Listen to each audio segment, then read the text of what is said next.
Être seul au pied de la croix, mon cœur peut entendre ta voix. Seigneur, viens et parle-moi, parle-moi. Je veux être seul avec toi, être seul au pied de la croix. Mon cœur peut entendre ta voix. Seigneur, viens et parle-moi, parle-moi.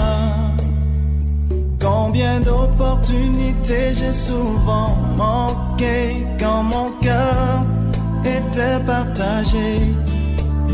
Comme tu t'es révélé à Moïse, Jacob, Daniel, aujourd'hui ils sont mes modèles. Je veux être seul avec toi, être seul au pied de la croix. C'est là que mon cœur apprend à t'écouter.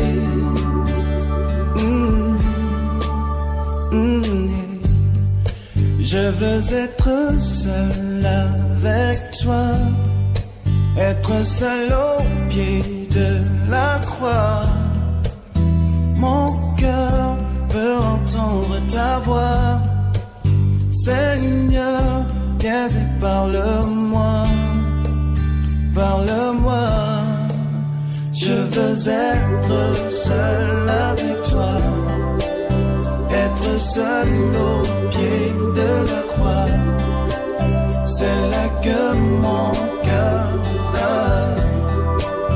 apprend à t'écouter.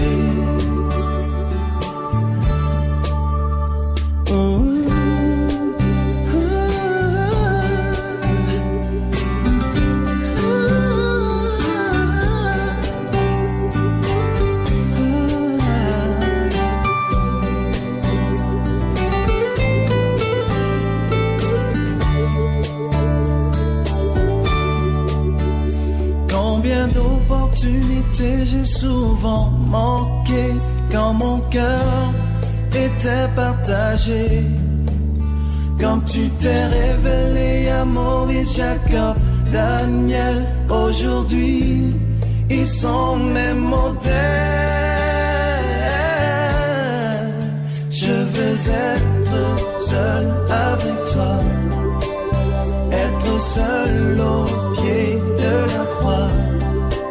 C'est là que mon cœur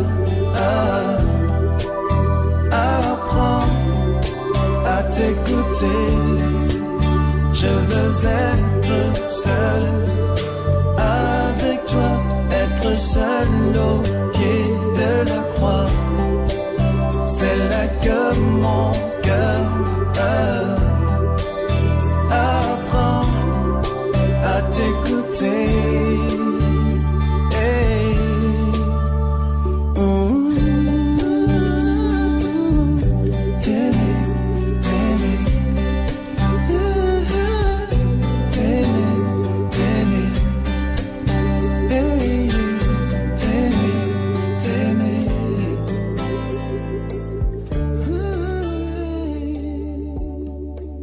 Bonjour à chacun d'entre vous. Bienvenue à l'écoute de l'Évangile Notre Espoir d'aujourd'hui. Vous savez, prendre un temps pour s'approcher de Dieu, c'est la meilleure des choses qui peut nous arriver dans une journée. Et ma prière aujourd'hui, c'est que nous puissions ensemble apprendre des principes bibliques extraordinaires qui peuvent être le sujet de notre délivrance, de notre restauration.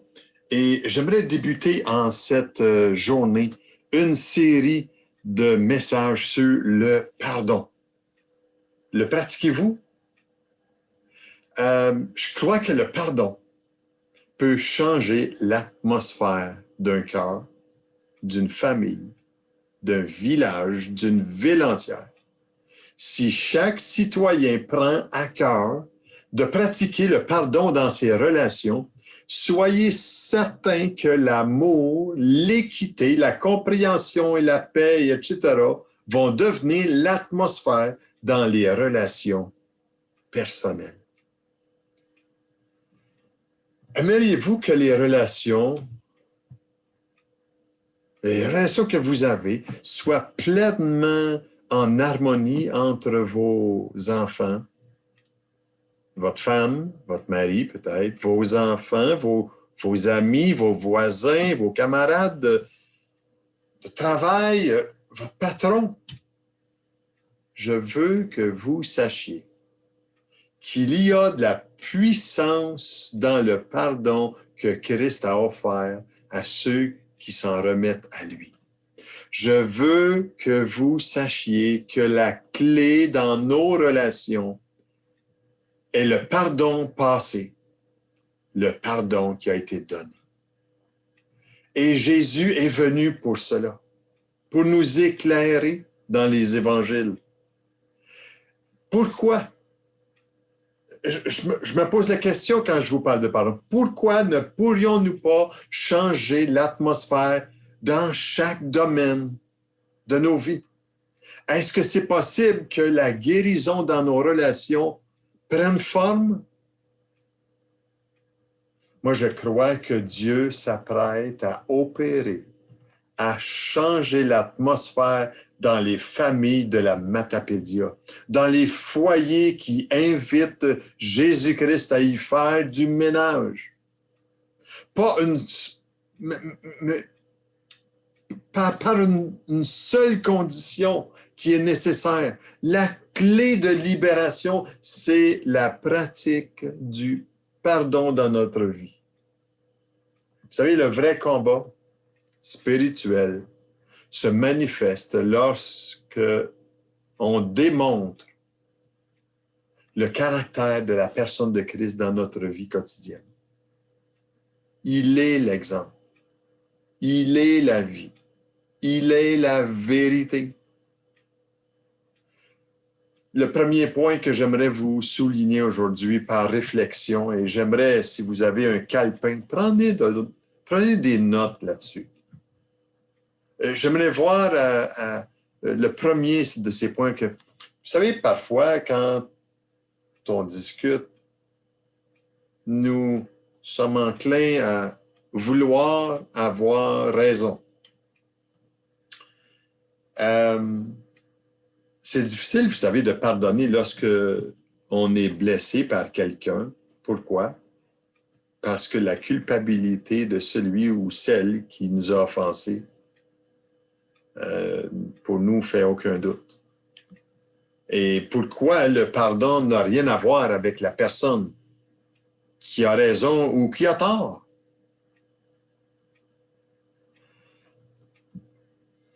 Parce qu'il ne retient pas le geste qui a été commis et refuse d'être ruiné par le péché des autres.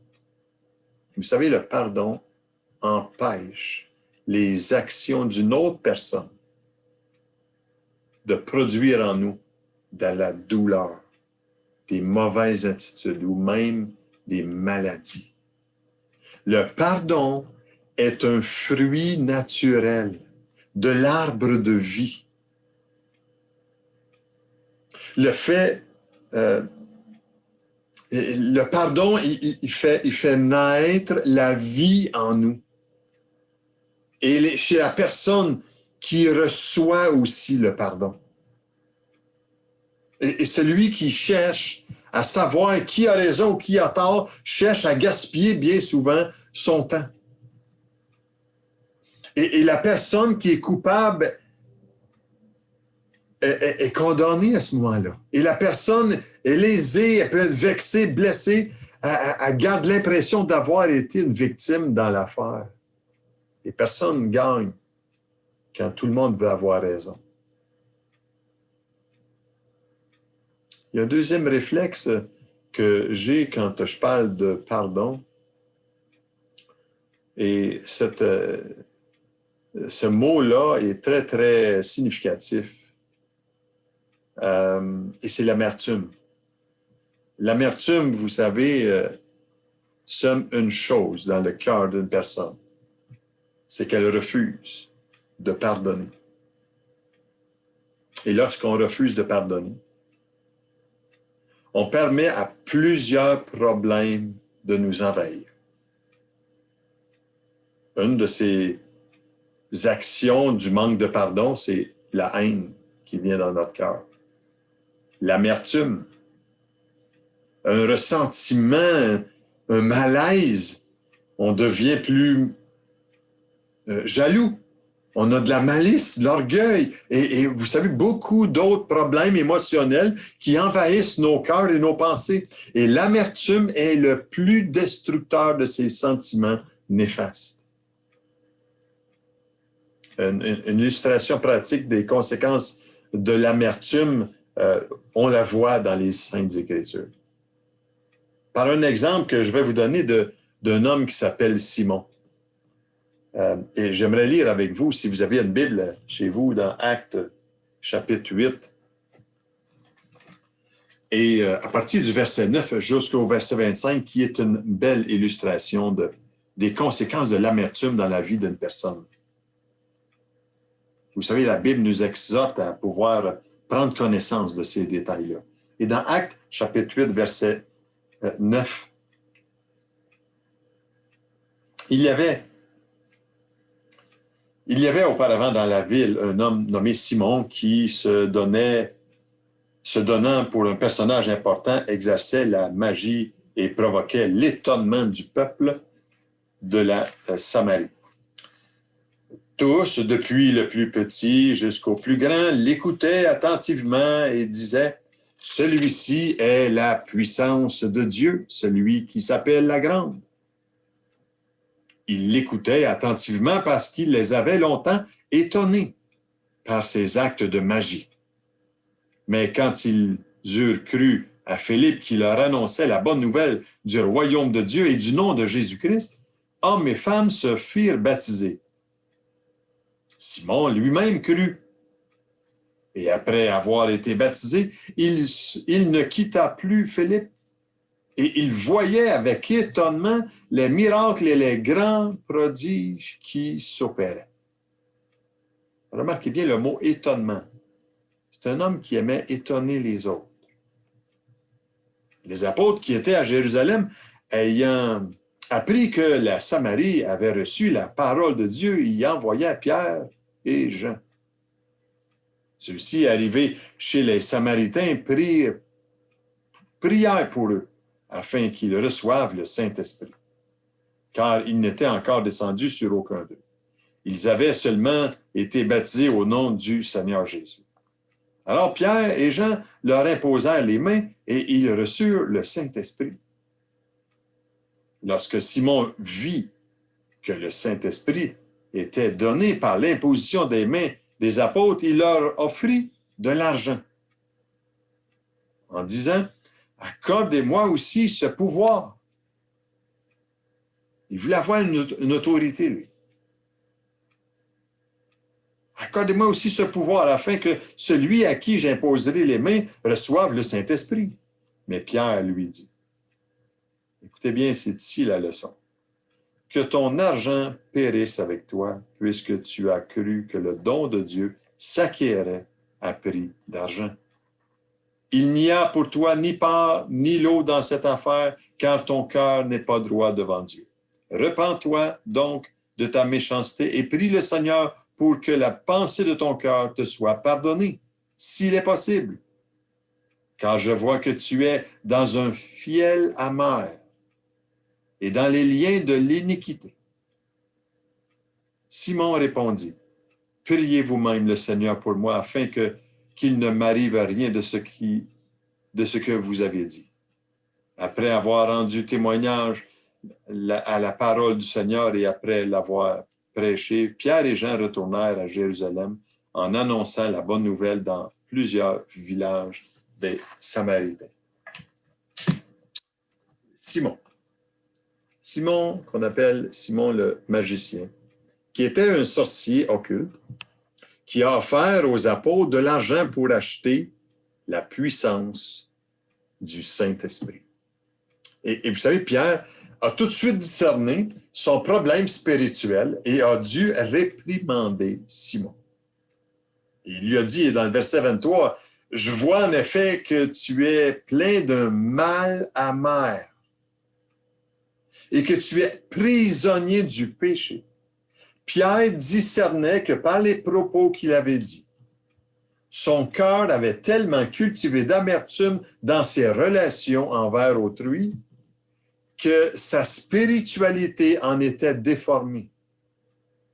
Et laissez-moi vous dire que quelqu'un qui retient l'amertume envers son prochain déforme la spiritualité chrétienne. Et Simon, vous savez, dans son amertume, il était incapable de comprendre la profondeur spirituelle. Il était voilé face à la puissance que le Saint-Esprit accomplissait dans la vie des gens qui croyaient. Il voulait, lui, utiliser l'imposition des mains en réclamant la puissance de Dieu plutôt que de se soumettre à sa volonté. Et vous savez, les perceptions de Simon étaient déformées.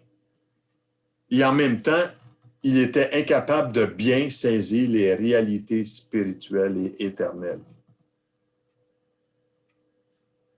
Les Écritures, vous savez, nous parlent de choses que produit l'amertume.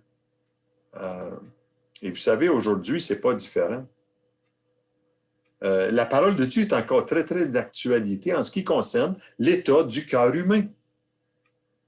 Dans l'Épître aux Hébreux, chapitre 12, verset 15, il nous est dit « Voilà, veillez à ce que nul ne se prive de la grâce de Dieu, à ce qu'aucune racine d'amertume, et remarquez ce mot, racine d'amertume, poussant des rejetons, ne produise du trouble et que plusieurs n'en soient infectés. » Vous savez, lorsqu'une personne a cultivé la rancune, elle est envahie par l'amertume. Elle devient enchaînée progressivement. Et il devient de plus en plus difficile de garder une perspective claire sur la vie et les réalités spirituelles. Et dans ma réflexion face à la pratique du pardon, je crois qu'il y a un point important à souligner quand il y a un manque de pardon dans notre vie. Et ce point de réflexion que j'aimerais partager encore avec vous aujourd'hui me porte à l'attention que ça amène même des maladies physiques. Parce que la rancune n'est pas la cause de tous les problèmes et les maladies. Cependant, il est possible que certaines personnes soient liées tellement depuis longtemps par l'amertume et la rancune que ça développe des problèmes physiques. Une guérison, vous savez, spectaculaire peut toucher une personne suite à une confession et un ressentiment profond qui dure depuis longtemps, qui a un détournement. Et j'aimerais vous dire qu'il y a une clé tellement, tellement importante à toute forme d'amertume dans nos vies. La clé, c'est celle-ci.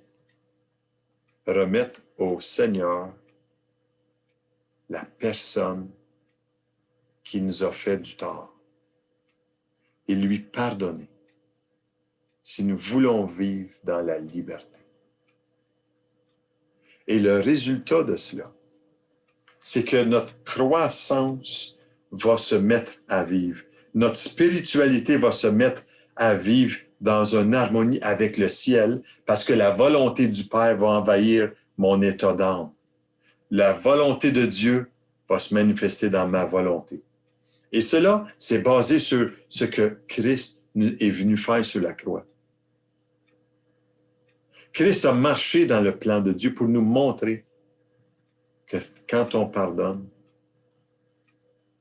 quand on pratique le pardon, le plan de Dieu s'établit dans notre vie. Et je crois qu'il est dans notre intérêt de faire confiance à Dieu, de pardonner et de laisser Dieu nous défendre dans une cause de blessure. Et souvent, c'est ça qui est le nœud du problème, c'est qu'on ne laisse pas entre les mains de Dieu la personne qui nous a offensés. Un quatrième point de réflexion que j'aimerais voir est celui de la vie pour ceux qui nous entourent. C'est tellement important. Si nous pardonnons, l'Esprit de Dieu agit immédiatement dans le cœur de la personne à qui nous pardonnons. On la laisse entre les mains de Dieu. Et le meilleur exemple biblique est celle d'Étienne, le premier martyr du Nouveau Testament, et son attitude envers ceux qui le lapidaient à mort. Savez-vous c'est quoi son attitude dans Actes chapitre 7, verset 60? Même quand les pierres lui étaient lancées, il s'est écrié, « Seigneur, ne leur impute pas ce péché. » Et après ces paroles, il s'endormit. Wow! Vous savez, la disposition du cœur d'Étienne a permis à la grâce de Dieu d'agir directement dans le cœur des gens qui commettaient cette offense devant Dieu, de lapider Étienne. Et Saul, qui était pharisien, qui persécutait l'Église, qu'on appelle aujourd'hui Paul, l'apôtre Paul, est l'exemple qu'il a reçu de la part d'Étienne. Imaginez-vous si Étienne avait retenu ce péché dans sa vie, lui-même en aurait été témoin, puis il n'aurait pas été témoin de la grâce que Dieu a manifestée dans la vie des gens qui ont entouré Étienne et qui l'ont lapidé. Et je crois qu'en tant qu'enfant de Dieu, si nous avons dit « Oui, Jésus, viens dans ma vie, je veux te suivre, je veux vivre pour toi, je veux mettre ta parole en pratique dans ma vie », c'est primordial en tant que croyant de comprendre ce principe biblique. Un homme de Dieu a précisé que si le chrétien ne confie pas l'offenseur au Seigneur, la grâce de Dieu ne peut œuvrer dans son cœur. La foi véritable, c'est de faire confiance à Jésus. C'est lui qui nous défend. L'apôtre Jean savait cela. Il dit dans son épître de Jean, le chapitre 2, verset 1, « Mes petits enfants, je vous écris ces choses afin que vous ne péchiez point. Et si quelqu'un a péché, nous avons un avocat auprès du Père, Jésus-Christ, le juste. » Et c'est ce qui est merveilleux avec le Seigneur, c'est que Jésus a ouvert le chemin de la grâce de Dieu pour nous et nous, on peut s'en écrier devant, comme le Seigneur a dit sur la croix, « Père, pardonne-leur, lui qui est entre le ciel et la terre,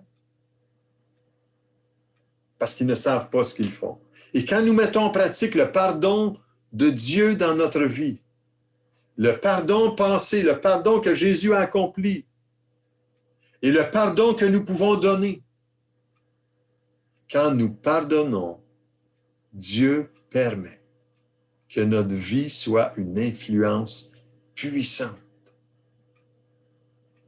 Jésus l'a enseigné. Étienne l'a mis en pratique. Paul a expérimenté à plusieurs reprises cette façon de vivre la vie chrétienne. Il nous l'a enseigné dans les Épîtres. Je veux vous encourager, pardonnez aujourd'hui. La semaine prochaine, on va regarder ensemble comment pardonner. Et j'aimerais vous laisser avec ce chant de louange aujourd'hui, qui est une prière. Pardon, Seigneur, pardon, pour t'approcher de lui aujourd'hui. Prends ce temps précieux. Que Dieu te bénisse en ce jour de l'Avent. Pardon, Seigneur, pardon.